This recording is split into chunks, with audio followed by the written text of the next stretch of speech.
Well, I'm back after a long week in New Orleans, and if you watched my previous video, you probably already know that I was planning to go to NAB this year, but I didn't get the opportunity to go because a shoot got booked last minute, so I was unable to attend. But I was still paying attention to the camera news and stuff that was coming out of NAB, and I gotta say, this year there wasn't really that much that got me excited. Not at this show. Maybe later in the year we'll see some new camera announcements, but nothing currently is really grabbing me. Sure, there was some stuff from Sony about a high frame rate camera that they're coming out with. Phantom has another high frame rate camera that's supposed to be a little bit more affordable. You had a lot of VR 360 kind of rigs that were showing off. Obviously there was a whole bunch of drone multi-rotor kind of things shown off, but really there wasn't anything from Blackmagic, which was kind of surprising, but also a relief, seeing that they're having some major problems with the Ursa Mini right now. The 4.6K version, which finally started shipping right before NAB, there have been a lot of complaints, and so it's probably wise for Blackmagic to kind of take a year off from what they're doing with these constant cameras that they announce and then they ship late and then they're riddled with problems. It'd be good for them to actually deliver on their promises, so I'm glad we didn't see anything from them. Nothing from Panasonic in regards to a GH5, which I kind of expected. I didn't really expect to see anything for a GH5. There's been some talk about it's going to be micro four thirds. I'm okay with that if Panasonic at least decides to add a APS-C or Super 35 or even full frame option to their lineup. I think that would be really smart, especially at this point, because the longer they delay that, they're likely going to lose out on that market to Sony or Canon or Nikon, whoever steps in. Let's see what else we have. Nothing from GoPro. There was some kind of cool technology shown off from Lytro. They had announced it a little bit before, but basically cameras that you can focus in post-production. Really, really high-end stuff that probably isn't even on anyone's radar as a personal purchase. It'd only be rental for high-end studio work, but you know, that's to be expected for any kind of new emerging technology. It looks cool, but right now it's probably not anything I'm going to get my hands on anytime soon, and that might be you as well, unless you're a lucky special someone who is working on extremely high-budget Hollywood movies. I guess that could be you.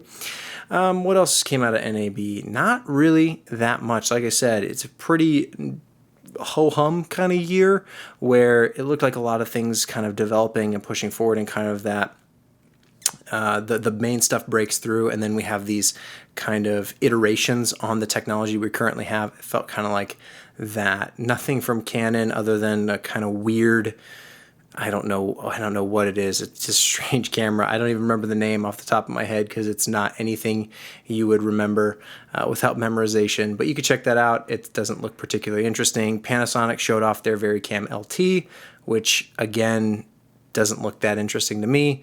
And maybe it's your kind of thing. I guess you check it out. It's going to be around $16,000 for the body only, so not affordable by any means. So I'm kind of still disappointed that I didn't get to go and maybe find some cool stuff in the back. You know, a lot of the stuff that comes out of NAB is the big banner, name brand kind of stuff that a lot of the websites and blogs pick up on, but you can find some cool stuff every now and then in the back corners. I should mention Kinefinity. I think I'm saying that right. I think they're a Chinese or Korean-based company. They've been releasing cameras slowly and steadily over the past few years, stuff that is kind of very niche. Like if you're interested in investing in that kind of thing where there might be bugs and quirks in figuring it out. But their cameras are actually really affordable for the price point.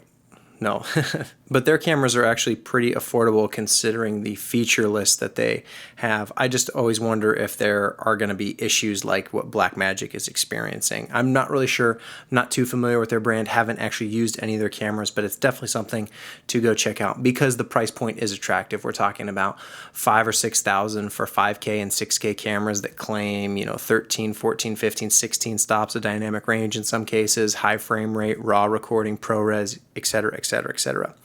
The only thing that I'm actually really excited about, and I probably should have put this at the front so that people probably clicked away because I wasn't excited about anything, but what I am excited about is the Blackmagic 4K Video Assist. Now, the Video Assist that they currently have, the 5-inch, is a 1080p monitor as well as a 1080p external recorder rather. So you can output HDMI or HDSDI and record 1080p, but they're coming out and they actually are currently shipping from what they say. You can order them and buy them right now. 4K versions, which feature a 7-inch screen, and those are around $900. And that's kind of a competitor to what Atomos is doing or what Video Devices is doing, where they have these monitors and external recorders all in one. And for $900, what you get is really cool, and I really like it because Blackmagic decided to implement SD card recording rather than solid state drive or CFast or any of the other more expensive media formats out there. Now, it does take UHS 2 cards, and UHS 2 cards are quite a bit more expensive than the kind of typical SD cards, but I imagine that will come down in price as you see deals on Amazon all the time for SD cards. So once the technology catches up, those will get a lot cheaper. And I really like that because they're really cheap and they're pretty convenient and easy to get a hold of compared to special SSDs that you might need or CFast cards, which are a little bit more exotic out in the wild. And it's also really nice because SD cards are small and compact and you can record ProRes right to it. And from what it looks like, you can record 4K ProRes files in 10-bit. So if you are a shooter on the GH4 like myself, you can output HDMI to the 4K Video Assist and record 4K ProRes in a variety of flavors. There's 422, Lite, I think HQ is an option, and there's Proxy as well. So you have a bunch of different flavors of ProRes to record to. And that's actually really exciting.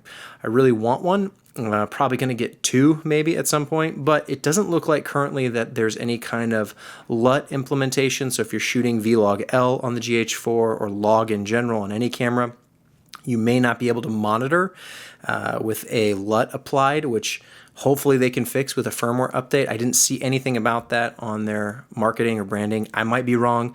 It's something I need to research further. I really want to just get my hands on one of these things so I can try it out. And I didn't see anything to monitor in like an anamorphic mode. So I'm really wanting to use the anamorphic mode on the GH4, but finding the right lenses and the right external monitor to monitor in 4K is somewhat of a challenge to find the perfect balance of all those things, especially when you're considering price in that equation. But hopefully, Blackmagic can get all the Ursa Mini problems sorted out, implement some of these firmware updates to the 4K Video Assist, if it works. That's the thing I'm most concerned about. I have high expectations that it will work because it's just kind of an upgraded version of the Video Assist that they currently have. However, seeing how the Ursa Mini has rolled out the 4.6K version, I'm not too comfortable just throwing money at them right away. So it probably is a rental kind of situation. Rent it one time, try it out, see how it performs, and then potentially buy 1 or 2 of them depending on what makes the most sense. But as far as external recorders go, it's one of the more affordable options out there. And I really like the fact that it records to SD cards. So that's another additional bonus. So hopefully that will be actually pretty good.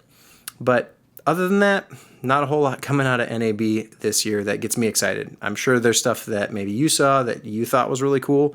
I'd love to know in the comments. It's certainly possible that I missed something. I was on a shoot all week, so I wasn't totally dedicated to looking up all the news and researching every little thing I could about NAB. I just kind of got the brief surface level stuff. But even when you're skimming the surface and you're really not seeing that much that's that exciting, it's kind of like, well, how deep does it actually go? If this is what's at the surface, I don't know what else is going to be out there. I wish I had been there to go see for myself, but hey, there's always next year.